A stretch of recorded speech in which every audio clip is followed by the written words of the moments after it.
सांझ का समय था। चारों ओर शांति का आलम था। नीम और पीपल की पत्तियां हवा से हिल रही थीं और उनकी सरसराहट किसी गुप्त मंत्र की तरह वातावरण में गूंज रही थी। पश्चिम दिशा में सूरज धीरे धीरे डूब रहा था और आकाश लाल, सुनहरी और बैंगनी रंगों से रंगा जा रहा था। आश्रम के आंगन में धूप की आखिरी किरणें बिखरी थीं, जहां कुछ शिष्य मंत्र जप में लगे थे। उस नीम के पेड़ के नीचे चटाई पर विराजमान थे गुरुजी। उनका चेहरा शांत था, आंखें गहरी झील जैसी, जिनमें झांकने पर आत्मा तक उतर जाने का एहसास होता था। उनके सामने एक युवा शिष्य बैठा था। उसकी आंखों में जिज्ञासा थी, पर मन में एक अधूरापन भी था। वह जीवन का असली रहस्य समझना चाहता था। शिष्य ने धीरे से हाथ जोड़कर पूछा, गुरुजी, आपसे कुछ जानना चाहता हूं। ये जो शिक्षा लोग कहते हैं, डिग्रियां लेना, बड़े स्कूलों में पढ़ना, नौकरी करना, अच्छा जीवन पाना, क्या यही सब जीवन का सार है, या फिर असली शिक्षा इससे अलग कुछ और है? गुरुजी मुस्कुराए। उन्होंने अपनी दृष्टि आकाश की ओर उठाई और शांत स्वर में बोले, बेटा, आजकल लोग शिक्षा का अर्थ केवल बाहर की सजावट समझ बैठे हैं। वे सोचते हैं कि डिग्रियां, पद और बाहरी जान ही उन्हें बड़ा बना देगा। लेकिन अगर भीतर ताकत ना हो, आत्मबल ना हो, तो यह सारी चमक केवल खोखली हो जाती है। सोचो, यदि किसी खाली घड़े को सोने से ढक दिया जाए तो क्या वह पानी रख पाएगा? असली शिक्षा का उद्देश्य है मनुष्य का निर्माण, आत्मा की पहचान और व्यक्तित्व का निर्माण। शिष्य की आंखें चौड़ी हो गईं। उसने धीरे से पूछा, गुरुजी, यह व्यक्तित्व क्या है और इसे मजबूत कैसे किया जा सकता है? गुरुजी ने उसके सिर पर हाथ रखा और बोले, जिसका व्यक्तित्व प्रबल होता है, उसकी उपस्थिति ही वातावरण बदल देती है। वह व्यक्ति बिजली के डायनेमो की तरह होता है, जो अपने आसपास ऊर्जा भर देता है। ऐसा मनुष्य चाहे तो पहाड़ हिला सकता है, समुद्र पी सकता है, क्योंकि उसका आत्मबल ही उसकी सबसे बड़ी शक्ति है। और ये शक्ति बढ़ाने का मार्ग है योग और ध्यान। यही वह विज्ञान है जो मनुष्य को बदल देता है। गुरुजी ने जमीन पर लकड़ी से एक त्रिकोण खींचा, नीचे चौड़ा हिस्सा और ऊपर नुकीला सिरा। देखो, वे बोले, यह जीवन का चित्र है। नीचे का भाग है शरीर, बीच में है मन और सबसे ऊपर आत्मा। ये तीनों अलग नहीं, एक क्रम में जुड़े हैं। जैसे स्थूल धीरे धीरे सूक्ष्म में बदलता है, वैसे ही शरीर से मन और मन से आत्मा तक यात्रा है। और जैसे एक मनुष्य में यह सब है, वैसे ही पूरी सृष्टि में यही क्रम है।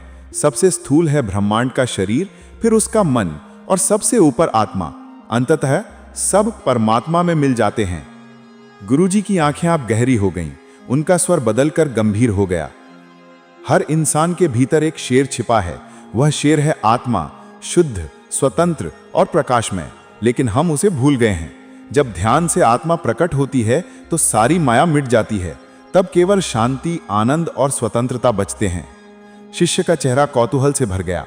उसने उत्साह से पूछा, गुरुजी, यह आत्मा प्रकट कैसे होती है? ध्यान करना शुरू कैसे किया जाए? गुरुजी मुस्कुराए।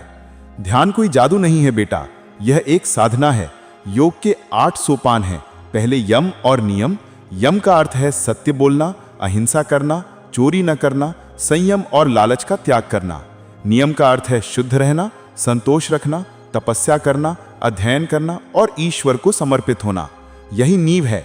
जब यह मजबूत हो जाती है तभी ध्यान सफल होता है। इसके बाद आता है आसन, शरीर को स्थिर रखना, फिर प्राणायाम, श्वास को नियंत्रित करना, फिर प्रत्याहार, इंद्रियों को काबू में करना, फिर धारणा, मन को एक जगह टिकाना। उसके बाद आता है ध्यान, सतत स्मरण, जैसे तेल की धारा बिना टूटे बहती है। और अंत में समाधि, जहां आत्मा परमात्मा में विलीन हो जाती है। गुरुजी कुछ पल रुके और बोले, लेकिन ध्यान तभी सफल होगा जब मन को साधा जाए। अगर मन बेकाबू हो तो यही मन हमें गुस्से, ईर्ष्या और नफरत में डुबो देता है। लेकिन जब यह नियंत्रित होता है तो यही हमें मुक्ति दिलाता है। रोज अभ्यास करो। धीरे धीरे गुस्सा, नफरत और लालच कम होंगे और मन शांत होगा। फिर गुरुजी ने एक छोटी सी कहानी सुनाई। मान लो तुम कोई किताब पढ़ रहे हो और उसमें इतना डूब गए कि समय का पता ही ना चला। जब किताब बंद की तो पता चला कि 3 घंटे बीत गए। यही ध्यान की निशानी है। जब समय का बोध मिटने लगे तो समझो मन एकाग्र हो रहा है। गुरुजी का स्वर अब और गंभीर हो गया। सबसे बड़ी कुंजी है संकल्प। वही संकल्प जो कहे, मैं समुद्र पी जाऊंगा, मैं पहाड़ हिला दूंगा। बेटा, 1 औंस अभ्यास 20,000 टन बातों से भारी है। केवल बोलने से कुछ नहीं होता, साधना करनी पड़ती है। शुद्ध हृदय में ही ईश्वर प्रकट होता है। अलगाव छोड़ो, सबको अपना मानो। जब तुम हर जगह आत्मा को देखोगे तभी बंधन टूटेंगे। यही असली धर्म है। आकाश में अंधेरा घिराया था, तारे एक एक करके जगमगा रहे थे। गुरुजी की आवाज गूंज रही थी, याद रखो, सुबह और शाम ध्यान का सबसे उत्तम समय है। उसी समय अभ्यास करो, शक्ति संजो और अपने भीतर के शेर को जगाओ। ध्यान केवल साधना नहीं, आत्मा से मिलने का विज्ञान है। वही शिक्षा का असली रहस्य है। मनुष्य का निर्माण, आत्मा का निर्माण और अंततः ईश्वर से मिलन। शिष्य के आंखों से आंसू बह निकले। उसे लगा कि जैसे जीवन का अंधकार मिट गया हो। उसने गुरुजी के चरणों में प्रणाम किया और मन ही मन निश्चय किया कि अब वह केवल सुनने वाला नहीं बल्कि अभ्यास करने वाला बनेगा। गुरुजी के शब्द उसकी आत्मा में गूंजते रहे। ध्यान ही वह दीपक है जो भीतर के हर अंधेरे को मिटा देता है।